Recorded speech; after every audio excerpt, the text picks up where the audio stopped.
wabarakatuh. Waalaikumsalam warahmatullahi wabarakatuh. Shalom, Om Swastiastu, Namo Buddhaya, salam kebajikan untuk kita semua. Puji dan syukur marilah kita panjatkan atas kehadiran Tuhan Yang Maha Esa, atas rahmat dan karunia-Nya sehingga kita dapat berkumpul pada hari ini dalam keadaan sehat walafiat. Saya Zahra Deswita Rahma sebagai MC yang akan memandu pembukaan acara pada kali ini. Pada sharing session kali ini, tema yang akan dibawakan bertajuk Etika dan Legalitas Penggunaan Artificial Intelligence dalam Penegakan Hukum, yang akan dipaparkan oleh para narasumber, yaitu Ayu Fadelia Putri, Miftahul Jannah, dan Putri Manafe. Baiklah, langsung saja kita serahkan acara ini kepada moderator friend kita yang akan memandu diskusi dan sharing session pada pertemuan kali ini. Kepada Elvira Ramadhani Putri, waktu dan tempat dipersilakan. Saya Elvira Ramadhani Putri merasa terhormat untuk memandu diskusi kita hari ini dalam sebuah seminar yang sangat relevan dan krusial yang bertajuk Etika dan Legalitas Penggunaan Artificial Intelligence dalam Penegakan Hukum. Nah, secara spesifik dalam seminar ini kita akan lebih menyoroti di bagian satu, ada penggunaan AI dalam hal penyelidikan dan peradilan, termasuk juga dengan implementasi predictive policing-nya. Kedua, cara menjamin hak atas peradilan yang adil, bagaimana mengatasi potensi bias algoritma, dan kita juga akan membedah penggunaan teknologi facial recognition oleh aparat penegak hukum sebagai ilustrasi konkret dalam benturan antara efisiensi, teknologi, dan hak privasi serta keabsahan bukti digital. Untuk membahas topik krusial ini, kita telah menghadirkan 3 pakar yang sangat kompeten di bidangnya. Para hadirin, mari kita sambut dengan hangat para narasumber hebat kita hari ini. Kepada Ayu Fadelia Putri, Miftahul Jannah, dan Putri Manafe, silakan masuk dan berikan tepuk tangan yang singkat.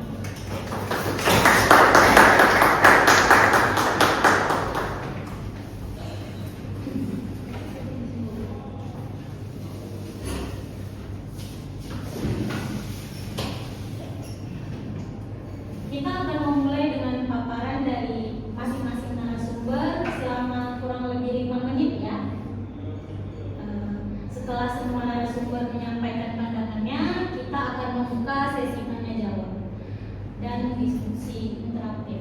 Saya berharap seminar hari ini tidak hanya menghasilkan pemahaman, tetapi juga merumuskan rekomendasi praktis mengenai kerangka regulasi yang kuat untuk memastikan bahwa AI dalam penegakan hukum berfungsi sebagai alat keadilan, bukan ancaman bagi hak asasi manusia. Tanpa berlama-lama lagi, mari kita mulai sesi pertama. Untuk mengawali diskusi kita tentang bagaimana AI mentransformasi penyelidikan, saya persilakan kepada Ayu Fadelia Putri untuk menyampaikan paparannya. Waktu dan tempat kami persilakan. Oke, terima kasih banyak kepada moderator. Baiklah, di sini saya akan menjelaskan atau memaparkan materi tentang pemanfaatan AI dalam penyelidikan dan peradilan. Masuk kepada judul kedua, itu tentang pertama kita membahas etika dan legalitas penggunaan artificial intelligence dalam penegakan hukum. Yang itu maksudnya gitu kan?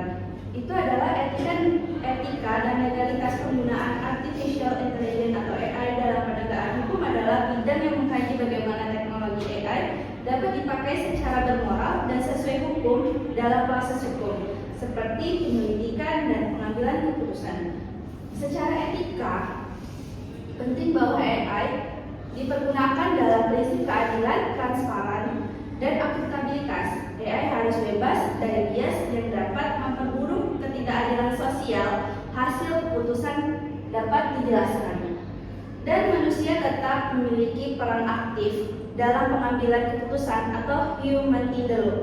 Secara legal, penggunaan AI harus mengikuti aturan yang melindungi hak asasi manusia dan data pribadi, serta menghormati asas hukum seperti legalitas dan praduga tidak bersalah. Di Indonesia, regulasi khusus tentang AI dalam penegakan hukum masih perlu dikembangkan secara komparatif agar penggunaan AI dapat diawasi dan dipertanggungjawabkan secara hukum. Secara legal, penggunaan AI dalam pengambilan keputusan hukum di Indonesia masih minim regulasi khusus. Undang-Undang Nomor 27 Tahun 2022 tentang Perlindungan Data Pribadi belum mengatur secara spesifik AI dalam konteks penegakan hukum. Prinsip dalam dasar yang harus dijunjung dalam penggunaan AI dalam penegakan hukum adalah keadilan, transparansi, dan akuntabilitas. Salah satu pendekatan yang disarankan adalah human in the loop, seperti yang saya bilang tadi. Apa sih maksudnya? Itu adalah hubungan simbiosis antara manusia dan mesin, di mana keduanya berkolaborasi untuk menyelesaikan tugas secara lebih efisien dan akurat, di mana keputusan akhir tetap berada di tangan manusia untuk menjaga integrasi sistem hukum dan menghindari keputusannya mengandalkan AI dapat terkontrol manusia. Bab ketiga itu tentang pemanfaatan AI dalam penegakan hukum. Yang pertama adalah artificial intelligence atau AI berkembang pesat menjadi alat bantu penting dalam penegakan hukum modern. Yang kedua adalah di Indonesia AI mulai dimanfaatkan dalam penyelidikan dan proses peradilan, terutama dalam predictive policing. Yang ketiga itu adalah teknologi AI digunakan dalam predictive policing untuk memprediksi dan menegakkan potensi kejahatan berdasarkan pola data histori. Yang keempat itu adalah AI membantu otomatisasi tugas administrasi seperti pengelolaan dokumen dan e-tilang sehingga menghemat waktu dan biaya. Yang kelima adalah regulasi khusus untuk penggunaan AI di bidang hukum. Indonesia masih perlu diperkembangkan agar mencakup tanggung jawab, etika, dan akuntabilitas. Yang keenam adalah contoh konkretnya di Indonesia termasuk penggunaan e-tilang dan aplikasi smart majelis di Mahkamah Agung serta pemanfaatan AI oleh KPK dalam pemberantasan korupsi. Yang ketujuh itu adalah AI harus diposisikan sebagai alat bantu dengan keputusan akhir tetap berada di tangan manusia. Masuk yang keempat itu dimensi etika dalam penggunaan AI di penegakan hukum. Yang pertama itu adalah keadilan, harus menghindari bias algoritma yang dapat memperburuk diskriminasi atau ketidakadilan sosial yang sudah ada di masyarakat. Yang kedua adalah transparansi, itu adalah algoritma dan cara AI menghasilkan keputusan harus dapat dijelaskan atau mengatasi black box problem agar penggunaan dan masyarakat memahami prosesnya. Yang ketiga itu adalah akuntabilitas, siapa yang bertanggung jawab jika AI membuat kesalahan atau keputusan yang merugikan harus jelas, termasuk peran manusia sebagai pengendali akhir atau human in the loop tadi. Yang keempat adalah keseimbangan antara inovasi dan etika. Itu adalah teknologi harus dimanfaatkan tanpa pengorbanan prinsip-prinsip dasar hukum dan HAM. Masuk ke dalam aspek. Nah, itu adalah saya jelaskan secara poinnya aja. Aspek legalitas penggunaan AI dalam penegakan hukum di Indonesia. Yang pertama itu adalah Indonesia belum memiliki regulasi khusus yang mengatur AI dalam penegakan hukum secara komprehensif. Yang kedua itu adalah Undang-Undang Nomor 27 Tahun 2002 itu tentang perlindungan data pribadi, mengatur aspek privasi data, tetapi belum mengatur khusus bagaimana AI digunakan dalam sistem hukum. Yang ketiga itu perlu pengembangan regulasi yang mengkategorikan risiko AI dalam menetapkan standar audit rutin guna memastikan transparansi dan akuntabilitas seperti yang dilakukan Uni Eropa lewat AI. Yang keempat itu adalah kerangka hukum harus mengakomodasi peran AI sebagai alat bantu pengambilan keputusan bukan sebagai subjek hukum. Nah, AI dalam penyelidikan atau predictive policing itu apa aja poinnya? Yang pertama itu adalah AI dapat memproses data besar dari sebagai sumber untuk memprediksi lokasi dan waktu kejahatan potensial. Yang kedua adalah memberikan peluang peningkatan efektivitas patroli dan pencegahan kejahatan secara proaktif. Yang ketiga adalah namun resiko bias data serta pengawasan ketat dibutuhkan agar tidak menimbulkan diskriminasi terhadap kelompok tersebut. kebutuhan untuk mekanisme kontrol manusia agar tidak sepenuhnya menggantungkan keputusan kepada AI. Yang kesimpulannya itu adalah dalam pendidikan, AI dioperasikan untuk mengumpulkan dan menganalisis data besar dari berbagai sumber-sumber seperti rekaman, laporan kejadian, dan data kriminal sebelumnya untuk memprediksi kemungkinan lokasi dan waktu terjadinya kejahatan. Contohnya, itu sistem prediktif polisi yang digunakan untuk mengarahkan patroli kepolisian agar mencegah kejahatan secara proaktif. Nah, AI dalam proses peradilan itu seperti apa gitu kan? Nah, saya jelaskan. Di proses peradilan, AI dapat membantu menganalisis bukti dan memprediksi hasil perkara dengan tingkat akurasi tinggi, memberikan rekomendasi yang lebih objektif untuk mengurangi bias manusia. Misalnya, sistem Kompas di Amerika Serikat memprediksi resiko residenis terpidana yang digunakan secara referensi oleh hakim dalam menjatuhkan hukuman. Namun penggunaan AI dalam peradilan juga menimbulkan tantangan etis dan hukum seperti resikonya diskriminasi, algoritma, pelanggaran privasi, dan kurangnya regulasi yang jelas di Indonesia. Pentingnya agar penggunaan AI selalu ada dalam pengawasan manusia dan memenuhi prinsip keadilan serta hak asasi manusia. Dengan demikian, AI dalam peradilan termasuk predictive policing menawarkan potensi peningkatan efisiensi dan objektivitas, tetapi harus diimbangi dengan pengaturan hukum dan etika ketat agar menjaga keadilan dan peradilan hak individu. Nah, dari semua yang saya bicarakan tadi, kesimpulannya yang pertama itu adalah etika dan legalitas adalah pilar utama dalam mengimplementasikan AI di penegakan hukum agar teknologi tidak menimbulkan ketidakadilan dan pelanggaran HAM. Yang kedua adalah rekomendasi utama pengembangan regulasi khusus pengembangan data terhadap algoritma serta keterlibatan manusia dalam pengambilan keputusan. Yang ketiga itu adalah perlu juga edukasi dan sosialisasi bagi seluruh stakeholder hukum agar pemanfaatan AI dapat berjalan transparansi, akuntabilitas, dan adil.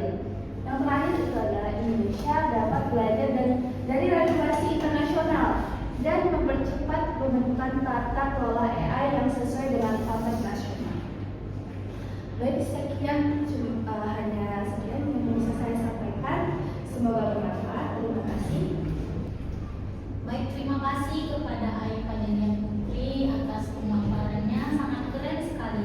Kami beserta audiens mendapatkan gambaran bahwa AI itu sebenarnya berfungsi besar buat penyelidikan dan peradilan. Namun, AI juga bisa menjadi tantangan besar bagi kehidupan mereka juga, bagi penyelidikan, bagi peradilan juga.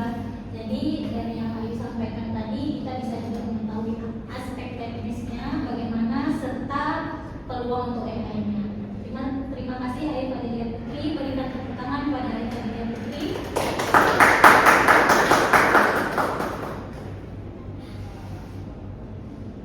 Baik, selanjutnya akan ada materi berikutnya yang disampaikan oleh Miftahul Jannah tentang potensi bias algoritma dan hak atas peradilan yang adil. Kepada Miftahul Jannah, tempat dan waktu dipersilakan. Baik, terima kasih kepada moderator. Saya di sini akan memaparkan materi tentang potensi bias algoritma dan hak atas peradilan yang adil.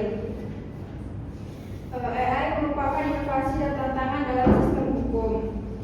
Di sini ada pemanfaatan AI. Pemanfaatan AI yaitu meningkatkan efisiensi, seperti contohnya AI, analisis dokumen, dan prediksi risiko.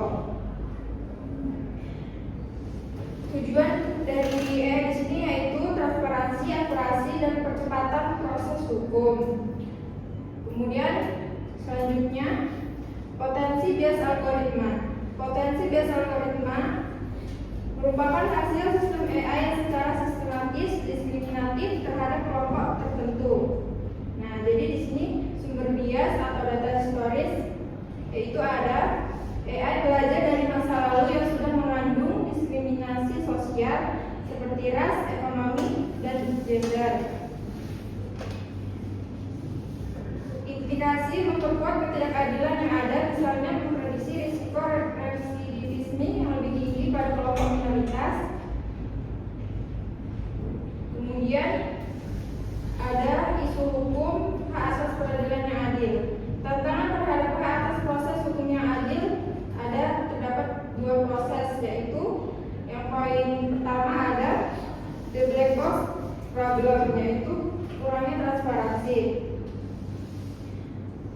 Kemudian poin yang kedua yaitu akuntabilitas dan pertanggungjawaban. Baik, selanjutnya saya akan memaparkan tentang hak atas peradilan yang adil. Nah, di sini ada keadilan antara determinisme statistik. Hilangnya diskresi judicial, yaitu ketergantungan berlebihan pada prediksi AI dapat menghilangkan pertimbangan kontekstual oleh kemanusiaan oleh hakim. Nah, jadi peran manusia di sini, hukum membutuhkan etika, moral, dan empati yang tidak dimiliki AI. Adapun resikonya yaitu mereduksi manusia menjadi statistik, mengabaikan faktor mitigasi yang unik dalam setiap kasus. Di sini ada rekomendasi dan solusi legal etis. Nah, jadi mewujudkan AI yang adil memiliki langkah mitigasi antara lain yaitu ada pada solusi pertama yaitu penyempurnaan regulasi seperti mendasar kerangka hukum EA spesifik Indonesia atau melengkapi undang-undang ITE dan undang-undang PDP. Di sini fungsinya yaitu untuk mengatur standar minimal untuk keadilan dan non-diskriminasi algoritma. Nah, jadi yang kedua itu ada solusinya tentang pengawasan dan audit. Wajib melakukan audit bias algoritma secara berkala oleh pihak independen. Nah, yang terakhir ini ada prinsip kontrol manusia. Keputusan AI harus menjadi rekomendasi, bukan putusan. Penegak hukum harus tetap memiliki kewenangan penuh untuk menolak atau memodifikasi hasil AI. Jadi kesimpulan dari materi tadi ini ada penggunaan AI harus sejalan dengan prinsip hak asasi manusia dan keadilan substantif. Tantangan terbesar adalah memastikan transparansi untuk menjamin hak atas peradilan yang adil. Regulasi dan etika harus menjadi dasar agar AI tidak hanya cerdas tetapi juga adil. Baik, terima kasih. Sekian yang bisa saya sampaikan. Semoga bermanfaat untuk teman-teman. Baik, terima kasih untuk Miftahul Jannah. Mari berikan tepuk tangan singkat kepada Miftahul Jannah. Baik, kita akan masuk ke materi terakhir. Materi yang paling ditunggu tentang studi kasusnya yaitu penggunaan facial recognition oleh aparat oleh Putri Manafe. Kepada Putri Manafe, waktu dan tempat dipersilakan. Baik, terima kasih kepada moderator yang telah memberikan saya kesempatan untuk menyampaikan sedikit materi dari saya.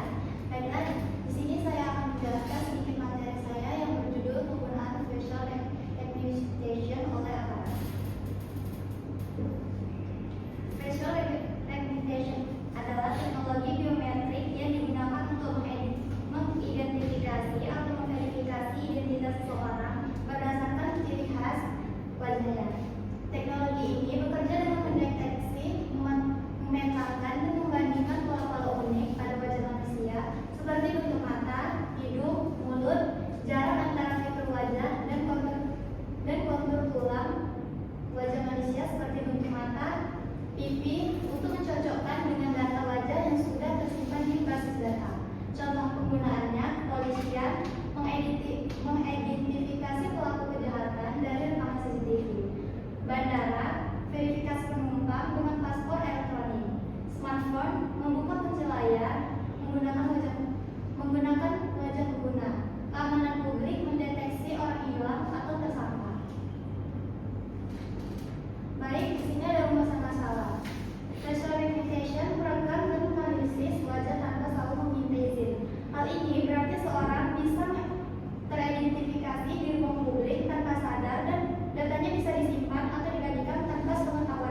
sehingga perlu adanya pedoman khusus untuk penggunaannya oleh aparat dengan keseimbangan antara aspek keamanan, perlindungan privasi.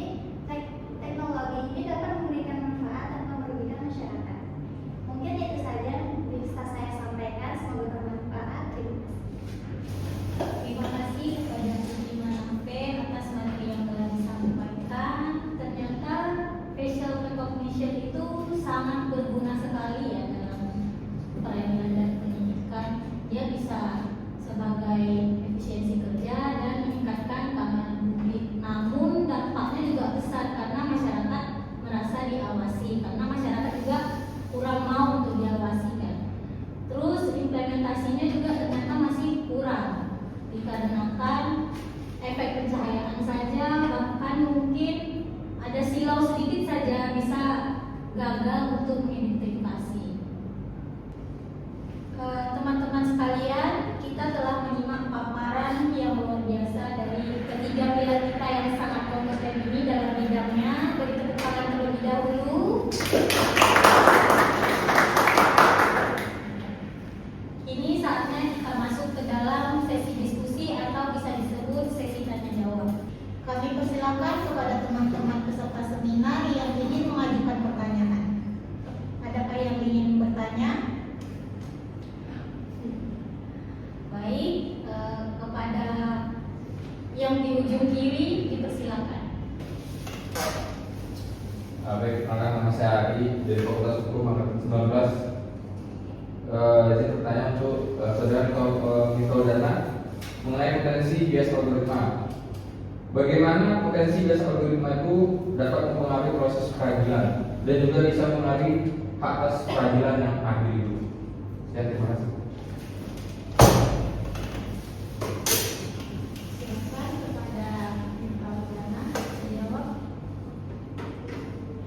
Baik, terima kasih atas pertanyaannya. Saya di sini akan menjawab bagaimana potensi bias algoritma dapat mempengaruhi proses peradilan dan hak atas peradilan yang adil. Nah, jadi di sini potensi bias algoritma dapat mempengaruhi proses peradilan dan hak atas peradilan yang adil ada dalam beberapa cara, yaitu yang pertama diskriminasi, yang kedua kurangnya transparansi, dan yang ketiga kesalahan prediksi, yang keempat ketergantungan pada data, dan yang terakhir ada pengaruh pada hak asasi manusia. Nah, kemudian dalam proses peradilan, potensi bias algoritma dapat mempengaruhi keputusan yang dibuat oleh hakim atau lembaga peradilan, sehingga dapat berdampak pada keadilan dan hak individu. Nah, oleh karena itu penting untuk memastikan bahwa algoritma yang digunakan dalam proses peradilan dirancang dan diimplementasikan dengan cara yang adil, transparan, dan akuntabel. Bagaimana saudara Ari, apakah puas dengan jawabannya? Jadi kalau untuk diskriminasi ini maksudnya gimana? Nah, jadi diskriminasi di sini algoritma dapat memasukkan bias yang ada dalam data pelatihan sehingga menghasilkan keputusan yang diskriminatif terhadap kelompok tertentu. Baik, terima kasih Pak Muzanam dan saudara Ari atas pertanyaannya serta jawabannya. Untuk selanjutnya mungkin dari abang di depan. Oke, terima kasih. Perkenalkan, nama saya Fakih Maulana dari Fakultas Hukum Angkatan 22.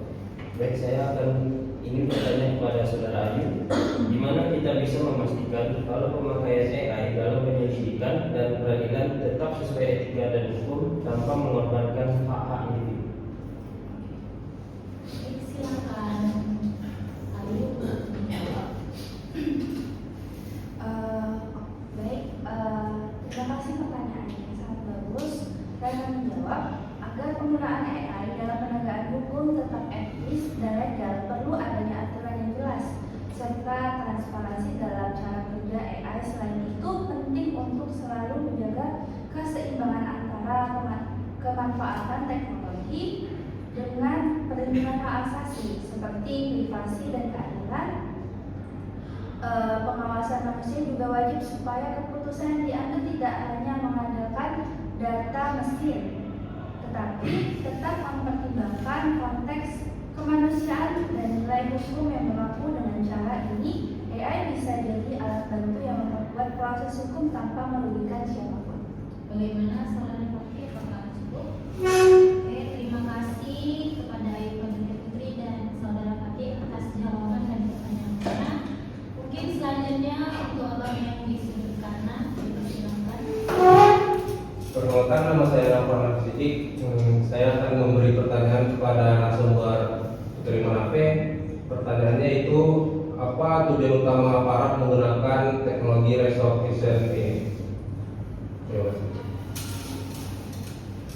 Baik, terima kasih atas pertanyaannya. Saya akan menjawab.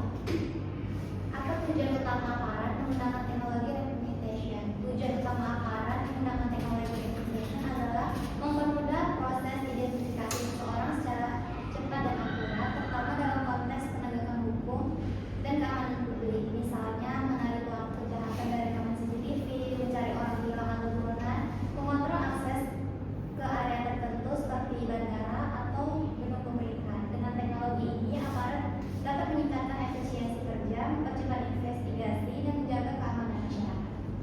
Bagaimana saudara Novel? Apakah sudah cukup? Cukup. Baik, terima kasih kepada Putri Manape dan Novel, saudara Novel atas pertanyaan dan jawaban. Baik, tidak terasa waktu kita sudah berada di penghujung dan hampir berakhir. Sebagai penutup, semoga seluruh materi yang telah dipaparkan pada hari ini dari ketiga narasumber ini